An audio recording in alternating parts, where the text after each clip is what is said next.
Bonjour amis rollistes, bonjour amis rollers, bonjour amis rolleuses, bienvenue sur Odyssée Jeux de Rôle. Et aujourd'hui, nous allons parler d'un film qui me tient à cœur.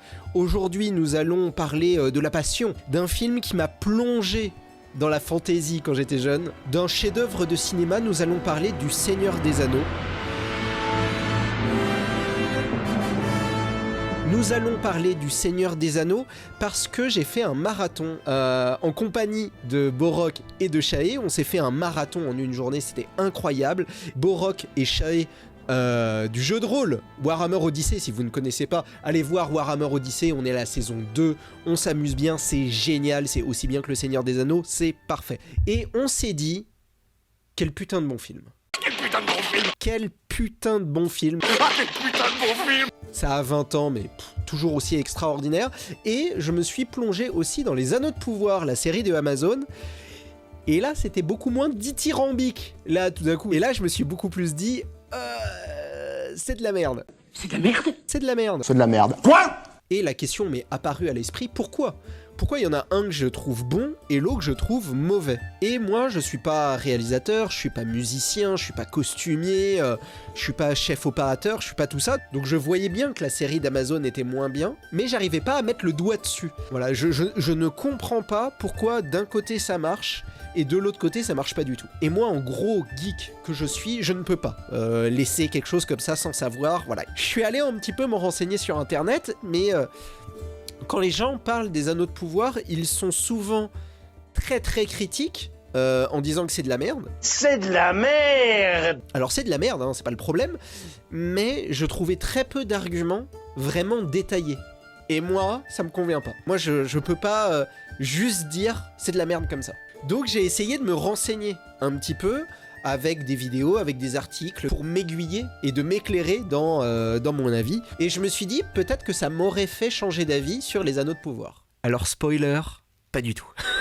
Bienvenue dans cette première vidéo qui va faire partie d'une série de vidéos analyses de comparaison entre le Seigneur des Anneaux et les Anneaux de Pouvoir sur différents points. Aujourd'hui, ça va être la mise en scène, mais les vidéos suivantes, ça sera la musique, les costumes, la lumière, le développement de personnages, l'écriture. Série de vidéos qui se voudra constructif et analytique.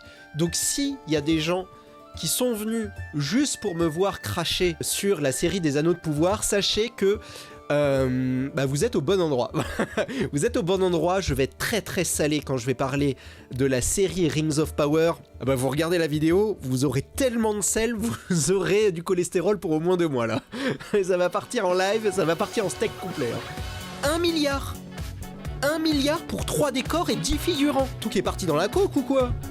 Et ils peuvent même pas faire bouger la caméra parce que ici il y a le producteur en train de se faire dans sa caravane. Non mais putain, mais sans déconner quoi. Non mais regarde-moi ça en plus, sans déconner. Regarde Roger, je t'ai fait un beau mur hein. Ah c'est cool, t'en as fait combien? Ah j'en ai fait que 3 par contre hein. J'avais le budget que pour 3 hein. J'ai tout mis dans les après hein. Mais regarde-moi, ils sont beaux les murs hein. Et ici, rien qu'ici, on récolte la moitié du sel français. Et il est bon, hein. Ouais, là, il y aura du sel. Alors, vous aurez du sel, mais vous aurez du sel de qualité. Vous aurez du sel raffiné. Vous aurez du sel haute gastronomie. Parce qu'on va essayer d'être le plus argumenté possible. Nous allons étudier plusieurs points d'analyse en comparant des scènes, évidemment, qui sont comparables. Donc, cette vidéo sera consacrée à la mise en scène. Donc, on va étudier 2 séquences dans les œuvres respectives où il y a une armée qui traverse une ville. Alors comment on peut montrer la puissance d'une armée en image? Comment on peut montrer le grandiose? Alors le moyen le plus simple, évidemment, c'est de montrer la taille de l'armée. Plus l'armée est grande, plus on va montrer la puissance de l'armée. Une autre manière de le faire aussi, c'est de le montrer via la discipline de l'armée. Et dans ce cas-là, on va montrer des régiments bien carrés, bien en ligne.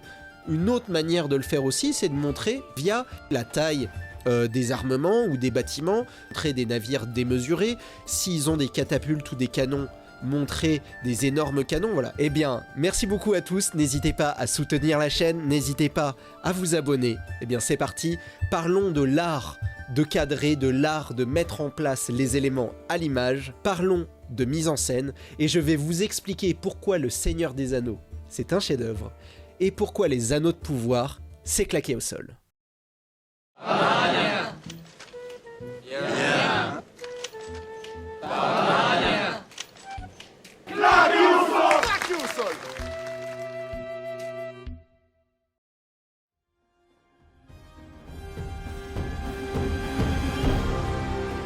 ici on va parler de Numénor.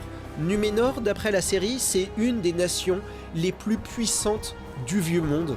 C'est la civilisation humaine la plus avancée du monde, avec notamment l'armée la plus puissante. Et là, Galadriel, qui est l'héroïne de l'histoire, a convaincu la reine de Numénor à la suivre dans sa croisade pour retrouver Sauron, pour contrer le mal. Donc là, on a le départ de cette grande armée vers la Terre du Milieu.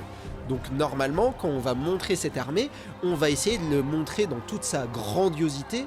Alors ici, on va s'arrêter sur un plan bien précis, on va s'arrêter sur ce plan-là. Voilà, ce plan-là ici, il est très important. Pourquoi ? Parce que je vais vous montrer pourquoi ce plan-là pue la mort, hein, tout simplement, pour montrer la grandiose d'une armée, surtout d'une armée qui se veut la plus puissante de la Terre du Milieu. Pourquoi ce plan-là n'est pas du tout adéquate au niveau du choix de mise en scène. D'accord ? Donc là, nous avons l'armée de Numénor qui traverse la ville pour aller jusqu'au navire qui va les amener jusqu'en Terre du Milieu. Alors pourquoi cette scène est pas bonne du tout pour montrer la grandeur d'une armée ? Eh bien, on va voir ça ensemble. Ici, nous avons les soldats ici, qui sont là, d'accord ? Et ici, nous avons des civils, d'accord, qui sont en train d'applaudir l'armée en marche, d'accord ? Alors pourquoi ce plan est claqué du slip pour montrer la grandiose de l'armée ? Bah déjà, où est l'armée ? Voilà. Ici on voit un soldat, 2 soldats, 3 soldats, peut-être 4, 5, 6, 7... Allez, si je veux être gentil, on a une dizaine de soldats. Là on voit une dizaine de soldats. Alors 10 c'est peut-être beaucoup dans beaucoup de domaines, mais pour une armée, ça pue du cul. Voilà, pour une armée, c'est nul. C'est nul, 10 soldats, c'est nul pour une armée. Et ça, c'est un problème. C'est un problème de mise en scène. Il y a un autre problème aussi sur ce plan, c'est que le réalisateur les a fait avancer en ligne droite, 2 par 2. Ici, vous avez un soldat et ici, un autre soldat. Le problème de ça, c'est que autant les 2 premiers soldats, eh bien, on les voit très bien. Voilà, les 2 soldats sont ici, d'accord ? Eux, on les voit très bien. Par contre, les soldats derrière, juste par effet de perspective, eh bien, on les voit très très peu. On voit à peine leur tête qui dépasse. Parce que, encore une fois, il a choisi de les faire avancer en ligne 2 par 2. En plus, à cause de ce mur ici, d'accord ? Eh bien, on voit même pas la fin de la ligne de soldats. Donc, c'est vraiment pas très ingénieux de l'avoir mis en scène comme ça. En plus, je vais vous montrer que le réalisateur, il a vraiment pas aidé du tout. Et je veux dire, ce plan-là, il me paraît tout petit. Alors déjà, première chose, c'est que j'ai l'impression qu'ils ont tourné dans la ruelle à côté de chez moi, voilà, rue de la Ferme, si vous connaissez, parce que entre là et là, il y a vraiment pas beaucoup de place, quoi. Du coup, montrer la grandeur d'une armée dans une toute petite ruelle comme ça, c'est vraiment pas facile. Mais en plus, il a vraiment complètement enfermé tous ses figurants dans un tout petit espace. Je vais vous montrer. Donc ici, nous avons un premier mur qui est ici. D'accord ? Donc ici, nous avons un premier mur. Ici, nous avons un deuxième mur qui est ici. D'accord ? Et en plus de ça, le réalisateur a fait mettre un toit ici. Voilà, ici, il y a un espèce de toit avec de la végétation et du bois. Vous voyez, ça forme une espèce de boîte, c'est tout renfermé, et en vrai, ça fait que l'armée de Numénor, eh bien, ils ont très peu de place. Ils ont, voilà, cette espèce de petite forme géométrique ici. Voilà, il y a très peu de place pour montrer l'armée. Et là, on voit que l'armée de Numénor, eh bien, elle est vraiment toute petite par rapport au décor. Elle est vraiment écrasée par le poids de ce mur-là, mur 1, mur 2, même il y a le toit, il y a même un 4e mur derrière. Voilà, ils ont même fermé le derrière. Donc on voit même pas la file des soldats qui s'étend jusqu'à l'horizon.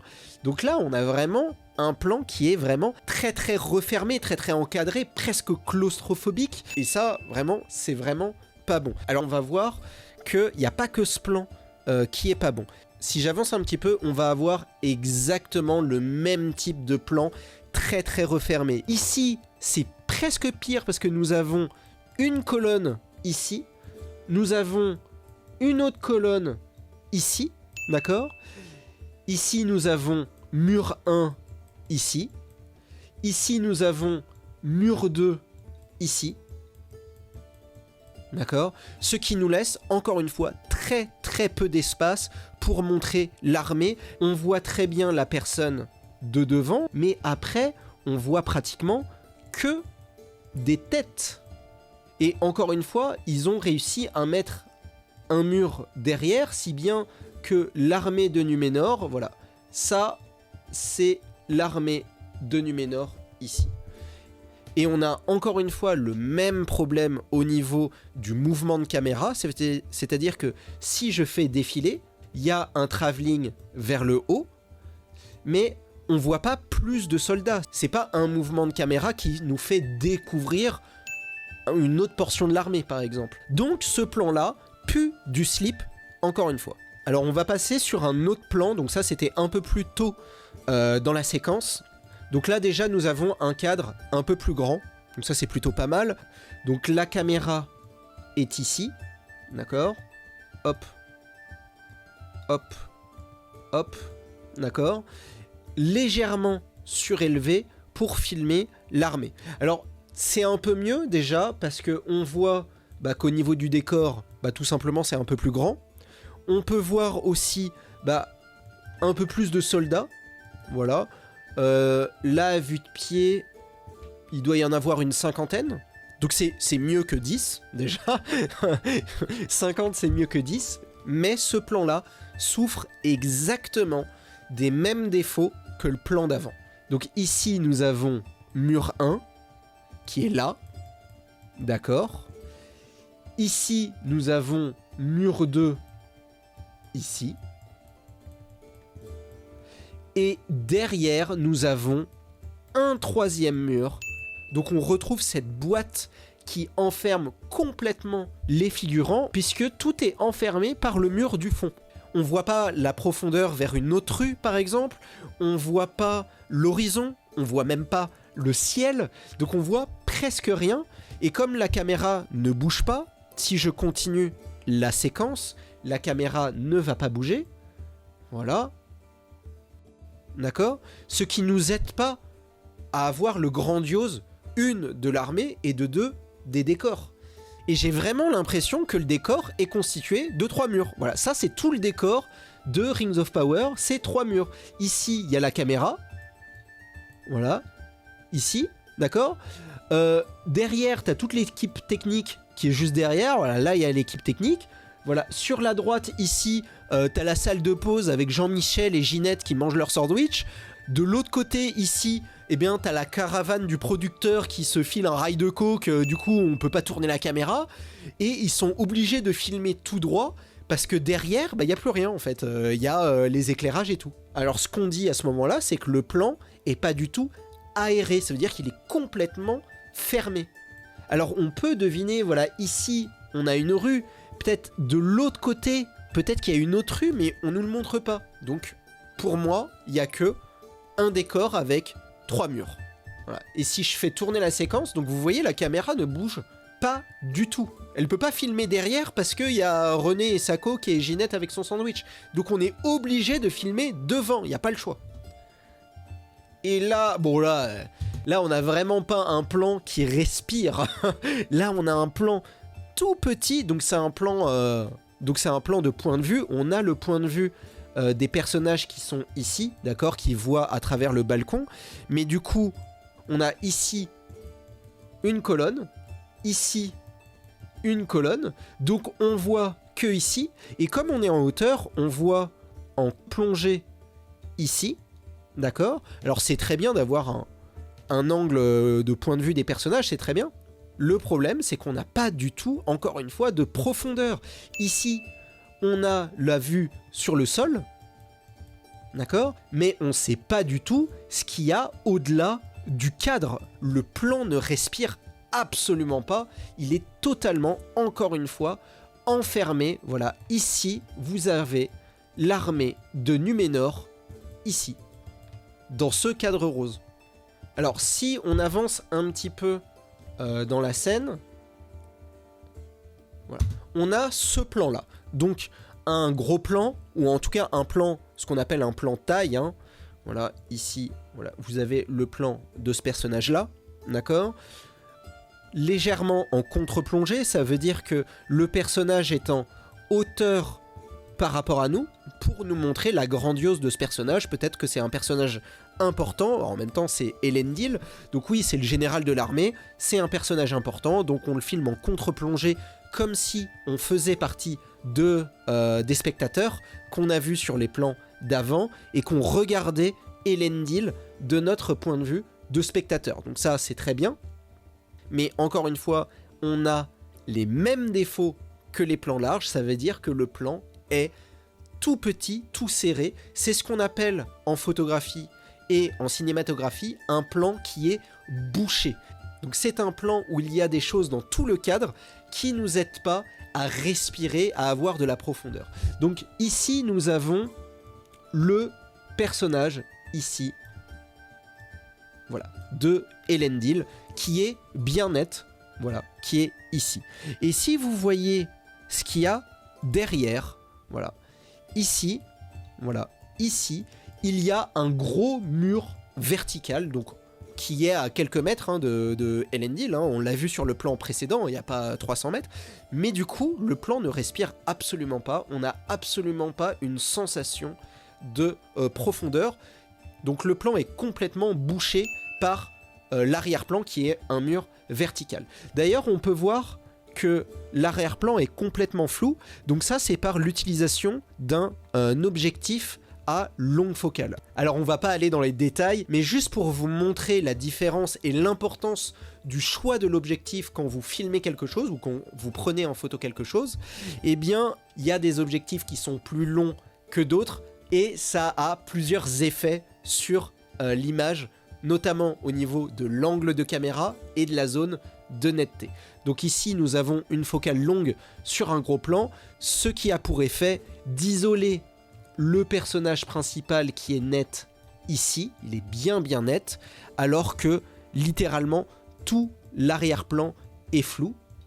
Malheureusement, le problème de ça, c'est que autant ça isole bien le personnage, autant ça bouge complètement ton plan quand t'as un mur vertical, puisque ça fait quelque chose d'un bloc flou dans ton arrière-plan, et c'est quelque chose qu'ils utilisent tout le temps. Si je fais avancer un petit peu, voilà, regardez, hop, on a encore le même plan. Si on revient par exemple au début, on a Halbrand, on a encore le même plan, et en fait ils utilisent tout le temps le même plan. Ici nous avons encore le même plan, encore et toujours. C'est que vraiment les mecs ils avaient aucune imagination au niveau des plans. Et j'ai même pas eu besoin de toucher à mes cadres. Regardez, c'est exactement les mêmes tout le temps en permanence. Et vous voyez sur ce plan-là, ça se voit encore plus à quel point votre plan est bouché. On n'a vraiment pas l'impression d'avoir cette sensation de grandeur. Alors on voit bien le personnage, certes, mais on n'a pas du tout cette sensation de grandeur. Bon, ceci dit, sur un gros plan, c'est pas très grave, mais vu qu'on l'a pas non plus sur les plans larges, parce que tout est enfermé, bah ne pas l'avoir sur les gros plans, bah ça pue la mort aussi. Donc là, par exemple, ici, on voit que ça, c'est le personnage qu'on voyait en gros plan. Bah le mur, il est à quoi? Allez, 3-4 mètres, à tout casser. Donc en fait, c'est pas très profond. Et je pense que ce qu'ils ont fait, c'est qu'ils ont fait exprès de mettre une longue focale pour donner une sensation de profondeur au plan avec l'objectif, sachant que leur décor il est tout petit. Bon, je pense que j'ai assez parlé de cette séquence dans les Anneaux de Pouvoir, vous avez compris mon point principal. Les plans sont très resserrés, il n'y a pas de mouvement de caméra, on voit très peu de figurants, et tous les plans sont absolument bouchés par un décor.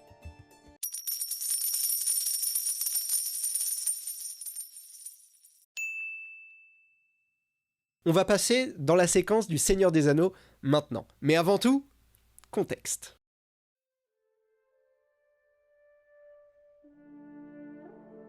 Donc là, on est dans le retour du roi. Le dirigeant fou qui s'appelle Denethor a choisi d'envoyer dans une charge suicide ses soldats avec à sa tête son fils parce qu'il l'a déçu. Donc on va nous filmer cette armée qui va défiler à travers les rues de la capitale du Gondor, Minas Tirith. Donc c'est une scène triste, larmoyante, où tous les gens comprennent que tous les soldats qui voient défiler dans les rues vont en fait mourir à cause de la folie de leurs dirigeants. Là, on va montrer la grandeur de l'armée, mais non pas pour montrer qu'elle est puissante, non pas dans une scène de joie, mais au contraire, pour montrer que tous les soldats que vous allez voir à l'écran, eh bien, tout le monde va mourir dans la scène qui va suivre. Donc c'est une scène qui est d'une absolue tristesse. Donc ici, on va s'arrêter sur ce plan. Donc toujours pareil, on va pas le faire dans l'ordre, mais c'est juste pour vous montrer la différence. Donc déjà, premier truc que fait Peter Jackson pour filmer la grandeur d'une armée, bah, c'est de tout simplement filmer dans une rue plus grande. Déjà, forcément, si on filme pas dans la ruelle d'à côté, forcément, c'est un peu plus facile pour filmer le grandiose des décors, le grandiose d'une armée. Qu'est-ce que va faire Peter Jackson sinon ? Alors, pourquoi aussi il a choisi cette rue-là ? Il a choisi cette rue-là parce que si vous voyez ici, voilà, ici, ce que je mets en rose, eh ben c'est surélevé par rapport au premier plan qui est ici. Tac, tac, c'est surélevé, voilà, par rapport au plan qu'il y a ici. Et ça fait quoi ça ? Ça fait que tous les gens qui sont ici, voilà, ici, ici, ici, ici, eh bien, on les voit mieux, tout simplement, juste par effet de perspective, parce que s'ils étaient plus bas dans le plan, bah, ils seraient cachés par les gens qui sont devant, tout simplement. Donc là, on ne voit pas que les têtes, donc c'est tout bête, mais surélever son arrière-plan, ça permet de voir plus de soldats, et surtout de les voir mieux. Une autre raison de pourquoi il a choisi ce plan-là très précisément, c'est que vous voyez, il a filmé dans un tournant. Pourquoi il a filmé dans un virage ? Donc on l'a vu, pour montrer la grandeur d'une armée, il faut montrer le maximum de soldats dans le cadre. Donc c'est un rectangle, donc pour montrer le maximum de soldats, il faut remplir le maximum ce rectangle-là avec des soldats. Et le fait de le faire dans un tournant, bah, qu'est-ce qui se passe ? Bah, ça fait que tout ça, voilà, ici, ici, voilà, tout ce qui est ici, voilà, c'est des soldats. Vous avez la moitié à peu près du cadre, c'est des soldats. L'autre moitié, et encore, ça doit être un peu plus de la moitié peut-être. Ici, vous avez un mur et ici, vous avez un bout de statue. Mais par rapport à tout à l'heure, par exemple, ici, la majeure partie de l'image est concentrée sur les soldats. Pour qu'on les voit mieux, pour qu'on en voit plus. Et ça parce qu'il a réussi à le filmer dans un virage. D'accord ? Donc si on revient sur le plan dans les rues de Numénor, dans les Anneaux de Pouvoir, donc à peu près le même type de plan, regardez la différence par rapport au Seigneur des Anneaux. L'armée n'est pas écrasée par le décor, elle occupe la majorité du plan. Sur ce plan-là, on peut voir apparaître, dans le premier tiers, voire même qui dépasse un petit peu, un Nazgûl, qui prend une grosse partie du plan. Et vous avez vu, cette notion vraiment très sombre, avec presque même les lignes directrices qui sont créées de manière organique par la posture de la monture, qui vient s'opposer à Minas Tirith, qui est contenu presque au niveau du croisement de la règle des tiers droite du plan. Et nous avons l'armée des orques qui se dirige directement vers Minas Tirith. Et vous avez vu que l'armée des orques prend une place de plus en plus conséquente de l'image, ce qui montre un petit peu leur avancée. Imaginons que ce plan-là soit filmé comme dans Rings of Power. Donc ça veut dire quoi ? Ça veut dire que ici, il n'y a pas de virage. Ici, vous avez un mur plat continu. D'accord ? Imaginons que les soldats viennent de tout droit, voilà, dans une rue qu'on devine sur la gauche, et du coup, les soldats vont tout droit. Qu'est-ce qui se passe ? Eh bien, ça veut dire que tous ces gens-là, on ne les verrait pas dans le cadre. Voilà, tous ces gens-là, voilà, on ne les verrait pas dans le cadre qui sont ici. Voilà. Pourquoi ? Parce que on aurait été obligé de les déplacer dans la rue d'à côté. Donc, soit de deux choses l'une. On laisse la caméra ici sur le côté, comme elle est actuellement. Ici, vous avez une caméra qui est filmée comme ça et qui filme dans ce sens-là. Mais dans ce cas-là, tous ces gens-là ici, vous ne pourrez pas les voir. D'accord ? Puisqu'ils sont cachés dans la rue d'à côté. Soit vous pouvez faire comme dans Rings of Power et déplacer la caméra ici. Voilà, ici, vous avez une caméra dans l'axe de la marche de l'armée. Donc ici, elle va filmer tout droit dans l'axe de l'armée. Et dans ce cas-là, oui, effectivement, tous ces soldats-là, vous les verrez sur les côtés. Mais on va avoir exactement le même problème que dans le plan des anneaux de pouvoir qu'on a vu juste avant. Ça veut dire que ce personnage-là qui est devant, bah vous le verrez en premier plan, vous le verrez très bien, mais plus vous irez vers le fond du cadre, et moins vous verrez les gens, vu qu'ils sont extrêmement éloignés de la caméra, et donc ils apparaîtront en tout petit, voire même on n'aura que les têtes, rien qu'avec la perspective. Dans un virage, ça permet de voir ton arrière-plan relativement proche de la caméra, tout en les voyant. Un autre plan que je voulais montrer dans les rues de Minas Tirith, ici nous avons à peu près le même plan en contre-plongée de tout à l'heure si vous vous souvenez.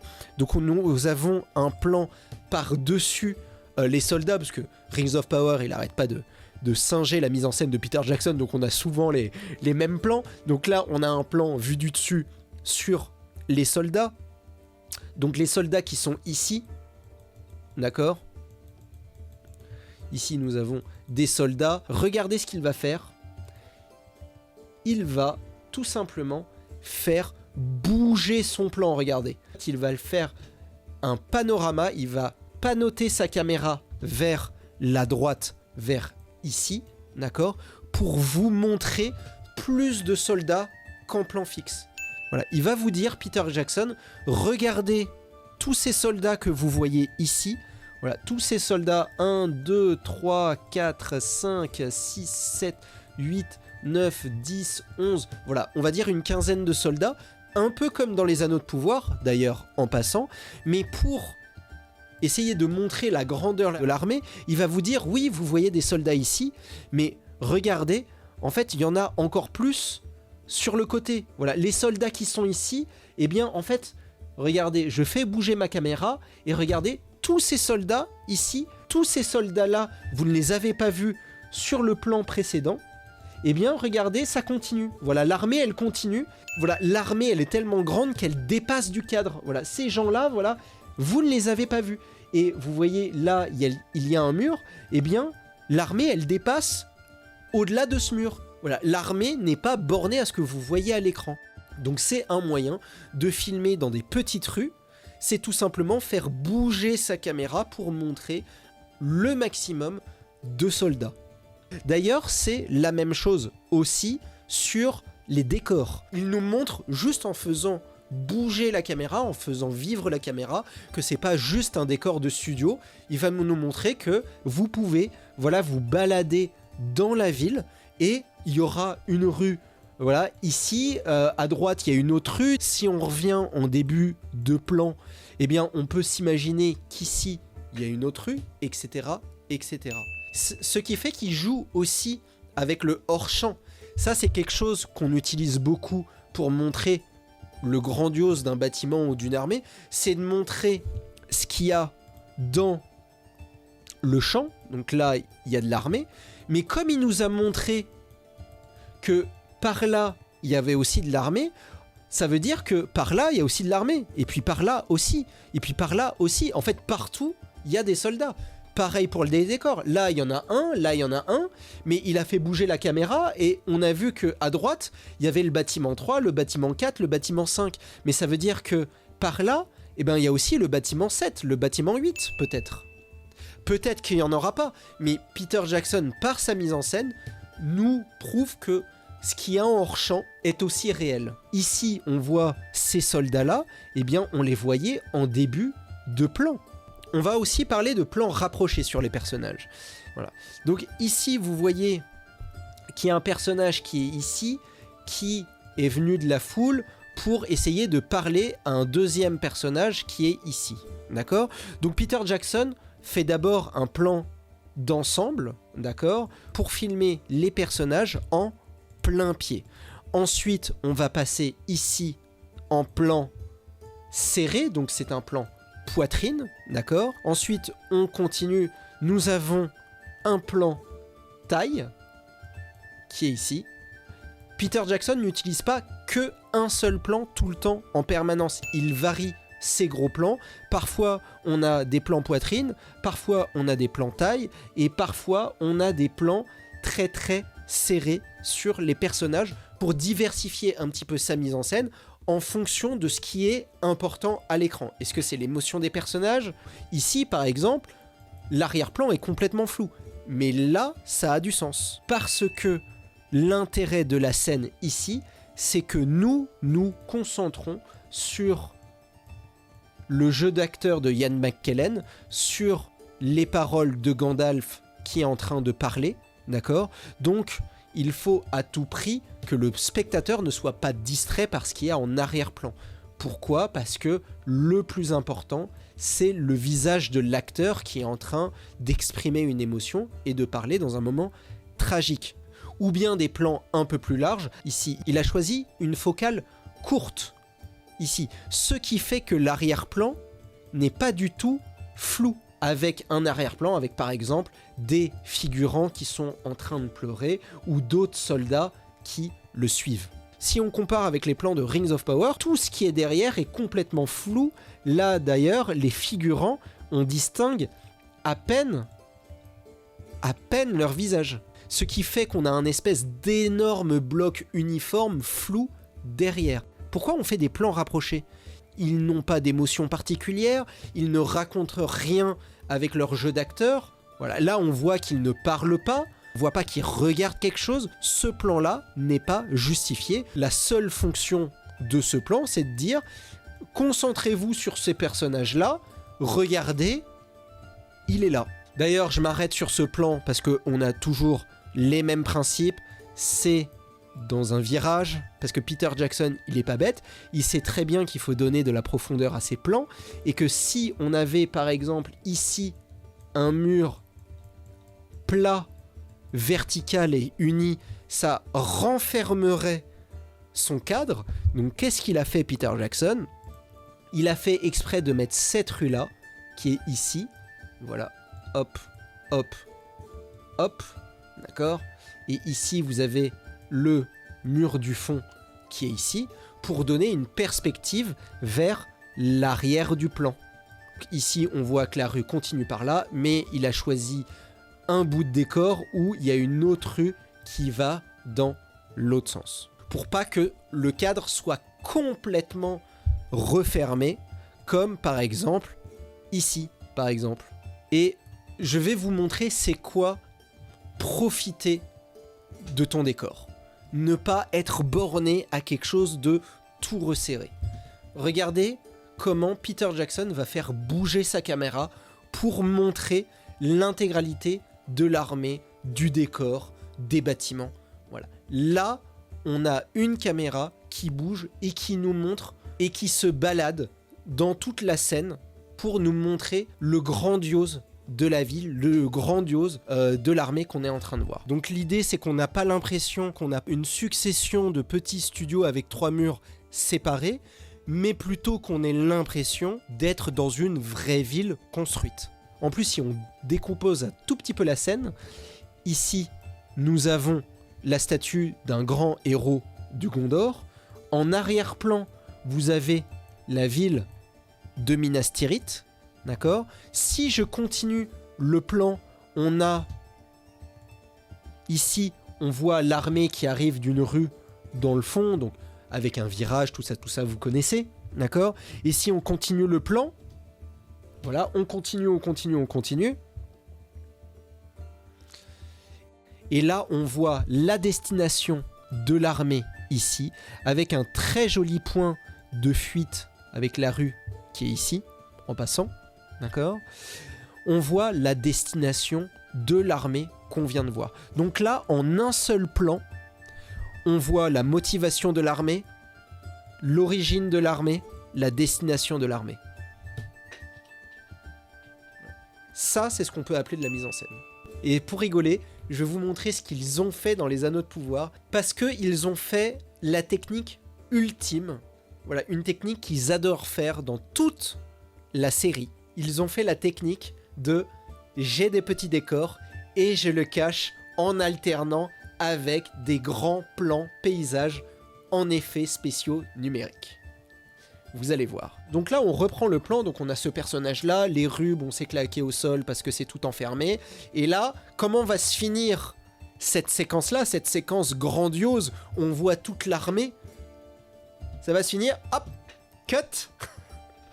Et on filme un énorme plan en effets spéciaux numériques. Et voilà, les soldats, ils sont ici. Qu'est-ce que vous voulez que je vous dise? Qu'est-ce que vous voulez que je vous dise? On n'a même pas vu l'armée monter à bord. On n'a pas vu l'intégralité de l'armée, on ne sait pas combien ils sont. Tout ce qu'on voit de la grande armée de Numénor, c'est ces 3 bateaux ici.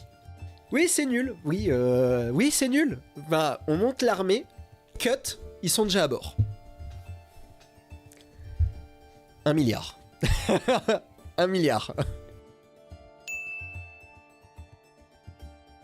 Bon, ceci dit, ce plan-là, il est un peu plus grandiose. Cependant, même si le plan est plus grandiose, l'armée n'est pas filmée de manière grandiose.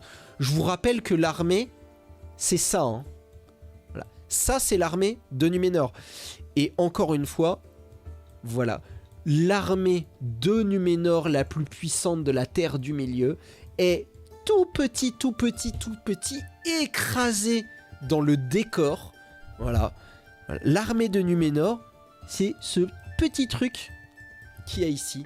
C'est tout rabougri dans le cadre. C'est pas bon. C'est pas bon. D'ailleurs, ça, ce que je vous montre là, c'est tout ce qu'on aura de la montée de l'armée dans les navires. Voilà, ça c'est tout ce qu'on a. Voilà. On a, allez, peut-être une vingtaine de soldats. Allez, s'ils sont 50 par navire, ils sont quoi? Il y a 3 navires, ils sont 150. Allez, peut-être 200. Voilà. C'est tout ce qu'on aura. Encore une fois, 200, ça peut être une grande armée, attention. Hein. Si c'est montré correctement à l'écran, ça peut être impressionnant. Mais c'est ça, tout l'art de la mise en scène, c'est de montrer quelque chose de manière impressionnante. Par exemple, je vais vous montrer un clip, je vais pas vous dire c'est quoi le navire, mais c'est qui fait déborder le navire du cadre. Voilà, le navire, il est tellement grand qu'il ne rentre même plus dans le cadre. Montrer le grandiose, montrer la grandeur avec un seul navire, c'est quelque chose qui est possible. Donc règle numéro 1 de mise en scène pour rendre une armée grandiose, petit 1, composer ton plan pour avoir le maximum de soldats à l'écran. Deuxième règle, faire bouger ta caméra pour montrer encore plus de soldats à l'écran. Et troisième règle, faire déborder ton armée. L'armée est tellement grande que tu n'arrives même pas à la filmer en entier.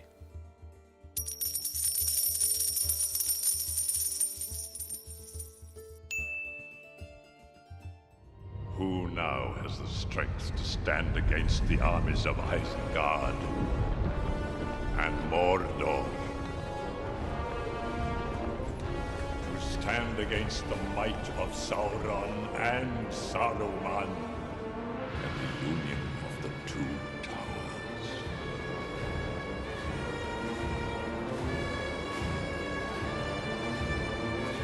Together, my lord Sauron, we shall rule this Middle-earth.